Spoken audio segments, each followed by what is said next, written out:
દરેક નીતિની સામે કાયદાની રીતે ઊભો રહેતો SSK ન્યૂઝ ચેનલ। સુરતમાં અસામાજિક તત્વો બેફામ બની રહ્યા છે ત્યારે સલાબતપુરા પોલીસ મથકની હદમાં એક ઇસમ પર જીવલેણ હુમલો કરાયો હતો, જે ઘટનાને લઈ આખા વિસ્તારમાં ડર જોવા મળ્યો હતો।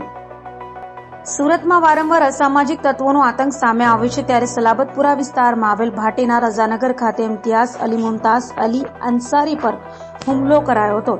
3 થી 4 ઇસમો દ્વારા ઘરમાં ઘૂસી આડેદ પર હુમલો કરાયો હતો તો આડેદ નશામાં હોવાનું કહેવાય છે, તો રસ્તે ચાલતી મહિલાને પણ તમાચો માર્યો હોવાનો વિડીયોમાં દેખાય છે।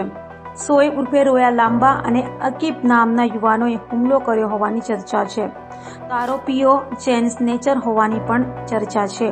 હાલ તો સમગ્ર ઘટના સીસીટીવીમાં કેદ થઈ હોય, જેના આધારે પોલીસે તપાસ હાથ ધરી છે। દરેક નીતિની સામે કાયદાની રીતે ઊભો રહેતો SSK ન્યૂઝ ચેનલ।